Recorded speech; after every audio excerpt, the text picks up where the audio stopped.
Friends, आज 3 सितंबर 2023 और आज के इस लेक्चर में हम बात करेंगे आरटीआई ऑनलाइन की। इसमें आपको किसी ऑफिस में नहीं जाना, आप घर बैठे बैठे 10 रुपए का पेमेंट करने के बाद आप वो इंफॉर्मेशन ले सकते हैं जिसके लिए आपको कई चक्कर लगाने पड़ जाते हैं।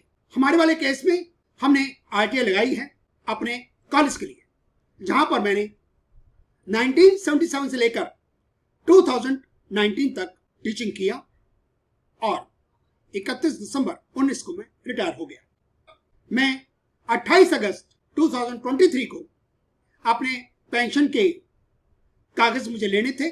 मैंने कॉलेज को इंटीमेट किया क्योंकि कॉलेज काफी महीनों से इसको मुहैया नहीं करा रहा था। हम प्रिंसिपल साहब से मिलने गए, उन्होंने 2 मिनट का वक्त भी नहीं निकाला। 3.5 घंटे इंतजार किया।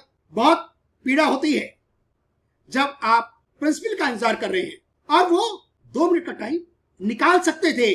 टीचिंग के 42 इयर्स की हिस्ट्री में कभी हमने ऐसा एक्सपीरियंस नहीं किया और उसके बाद भी आज तक कोई मैसेज, कोई व्हाट्सएप मैसेज। तो इसलिए हमने इस आरटीआई के माध्यम से यह पूछना चाहा है, क्या वो उस 3.5 घंटे में इतना बिजी थे कि उनके पास 2 मिनट का टाइम नहीं था। हमने इसमें सीसीटीवी को व्यू करना चाहा है। एक आपके पास ऑप्शन ये कि आप कॉलेज आए, डॉक्यूमेंट्स दें, फीस दें, फिर उसकी रिसीप्ट लें, फिर इंतजार करें।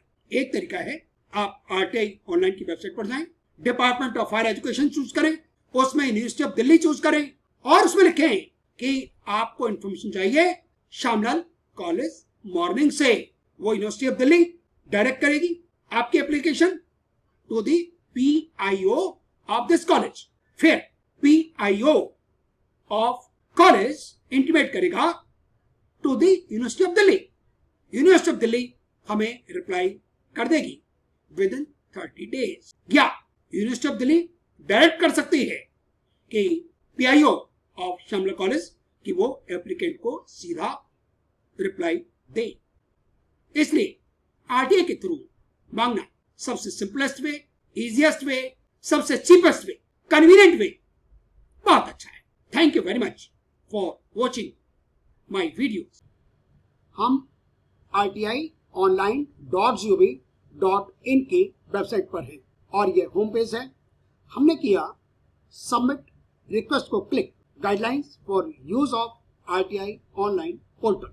यहाँ पर आपको इंस्ट्रक्शन रखी है कि कौन से आप कैरेक्टर्स इस्तेमाल कर सकते हैं। ब्रैकेट्स हैं, स्लैश है, @ है, एंड है, क्वेश्चन मार्क है, परसेंटेज है, ये अलाउड हैं।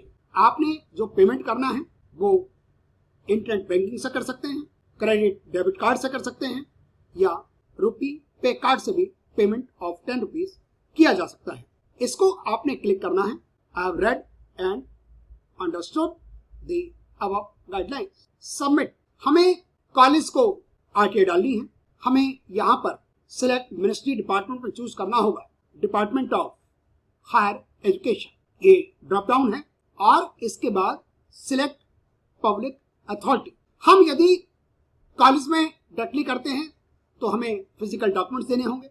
यदि हम ऑनलाइन करते हैं तो हमें यहाँ चूज करना होगा यूनिवर्सिटी ऑफ दिल्ली। इसको ओके करना है। आपने अपना ईमेल आईडी लिखना है, mobile number for receiving SMS। जब आपके आरटीआई की प्रोसेसिंग हो जाएगी तो उसके बाद आपको मैसेज आएगा। अभी कुछ नहीं आएगा। ईमेल आईडी एक बार कंफर्म करना है। हमने नाम लिख दिया अपना, जेंडर मेल, एड्रेस लिख दिया 25 Sakshar apartments, A3 Paschim Vihar, new Delhi 110063, India. State Delhi drop down से कर लिया। अर्बन किया, लिटरेट किया और लिटरेट में फिर हम लिखा above graduate. Phone number, mobile number हमने एक बार फिर लिखा। Citizenship Indian.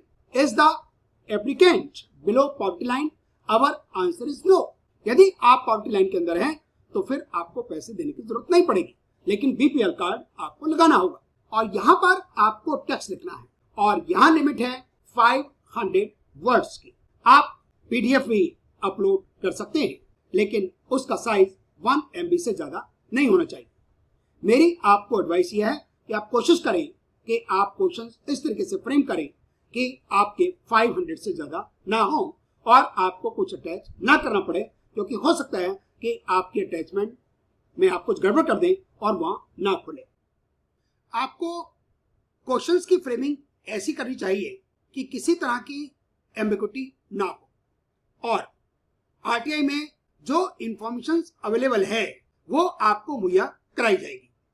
कोई पर्सनल इंफॉर्मेशन आप उसमें नहीं पूछ सकते, वो आपको PIO मना कर देगा। जैसे इसमें हमने क्वेश्चंस फ्रेम किए कि कितने CCTV कैमरास कॉलेज के अंदर लगे हुए हैं, कितने दिन तक हम रिकॉर्डिंग उसकी देख सकते हैं। हमारे वाले केस में हुआ ये, हम प्रिंसिपल से मिलने गए, लेकिन वो कहते हैं कि मैं बहुत बिजी था, तो हमें रिकॉर्डिंग देखनी है उस दिन की और उस टाइम पीरियड की जिस दिन हमने इतना इंतजार किया। इसलिए हमने पूछा कि प्रिंसिपल रूम के इर्द गिर्द कैमरे हैं, उसमें हो सकता है कुछ कैमरे काम ना कर रहे हो, कितने कैमरे वर्किंग ऑर्डर में हैं और कितने वर्किंग ऑर्डर में नहीं है। हमें यह भी बताना है आरटीआई के अंदर कि आप ये क्यों मांग रहे हैं। इसलिए हमने लिखा principal did not meet the applicant, therefore हमने कहा कि डे टाइम हमें बताया जाए कि हम CCTV फुटेज उस दिन की 12 से 3:30 की देख सकें कि वहां पर उस टाइम कितना शेड्यूल बिजी था, कौन आ रहा था, कौन जा रहा था, क्या वहां पर कोई मीटिंग चल रही थी, कोई डेलीगेशन आया हुआ था, कोई प्रदर्शन चल रहा था।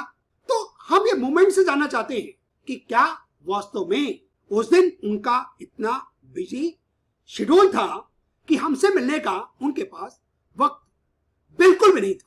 हम इसमें यह नहीं कह सकते वो क्यों नहीं मिले, ये PIO के पास इंफॉर्मेशन नहीं होगी। तो आपकी क्वेश्चंस फ्रेमिंग बहुत अच्छे ढंग से होनी चाहिए और जो हमने वर्ड में लिख लिया, यहां पर 500 वर्ड्स यदि आप कॉपी पेस्ट करते हैं तो उससे ज्यादा नहीं होने चाहिए। हमने यहां से कॉपी पेस्ट किया और यहां पर हमने इसको कर दिया पेस्ट। और काउंट करने के लिए आप वर्ड काउंट पर जाएं, ये आपको बता रहा है कैरेक्टर्स नो स्पेसेस वाले 498, ये 500 से ज्यादा आपका नहीं होना चाहिए। इसके बाद हमें कोई फाइल नहीं लगानी, आप लगाना चाहें तो इसका PDF बनाकर इसको अटैच कर सकते हैं। ये कैप्चा कोड डाल दिया 6x73 क्यों और किया click make payment. Are you sure you want to submit RTI request, हमने कहा इसको ओके। और इसको आप एड्रेस को सेव करना चाहे तो सेव कर सकते हैं, हमने सेव कर लिया। हमारा नाम आ गया, RTI फीस 10 रुपीज और इसको हमने क्लिक किया इंटरनेट बैंकिंग वाला और पेमेंट गेटवे, इसको भी आपने क्लिक करना है। पे यहाँ पर आपके पास डिफरेंट बैंक्स आ गए हैं, SBI है, अदर नेट बैंकिंग, हमने इसको क्लिक किया और हमारा है HDFC बैंक। मेक पेमेंट 10 रुपए हमारे कटने वाले हैं, हमारा OTP आ गया, सबमिट और ये पेमेंट डिटेल्स आ गई, amount 10 rupees, date and time completed successfully, ये रीडायरेक्ट हो गया और आ गया your RTI request filed successfully और ये registration number UODEL university of Delhi EL/R/E23 is the year 02712, इस नंबर को आप सेव करके रखिएगा। डेट ऑफ फाइलिंग 3 सितंबर 2023, amount 10 rupees, SBI reference number complete successfully university of Delhi और ये ईमेल ID इनका director@duc.du.ac.in और ये अब RTI हमारे कॉलेज के जो PIO है उनके पास जाएगी, ये फॉरवर्ड कर देंगे यूनिवर्सिटी ऑफ दिल्ली, फिर वो आंसर देंगे यूनिवर्सिटी ऑफ दिल्ली को या यूनिवर्सिटी ऑफ दिल्ली डायरेक्ट कर सकती है कि आप सीधा एप्लीकेंट को ही जवाब दें। आपको एप्लीकेशन को व्यू करना है, आप जाएंगे व्यू स्टेटस और यहां पर डालेंगे आप रेफरेंस नंबर। हमने अपना ईमेल ID लिख दिया और इसको किया सबमिट और ये वही हमारे पास आ गया दोबारा, registration number, name, receive date, public authority, RTI request received, date और फोन नंबर और ईमेल। हमने करनी है प्रिंट RTI एप्लीकेशन।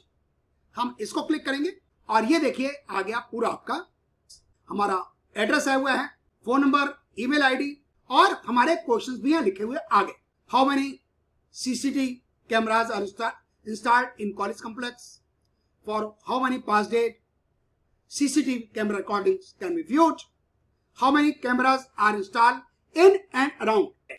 हमें प्रिंसिपल साहब नहीं मिले, हम रिकॉर्डिंग देखना चाहते हैं 28 अगस्त की 12 से 3:30 के बीच में, कि क्या वो इतना व्यस्त थे कि हमें 2 मिनट का भी टाइम इनके पास नहीं था, जबकि हम उस पहले दरवाजे के पास ही खड़े थे जहां पर वो बैठे हुए थे, hardly 3 steps away, yes 3 steps away from the room, we waited outside the room। वहां भी कैमरा लगा हुआ।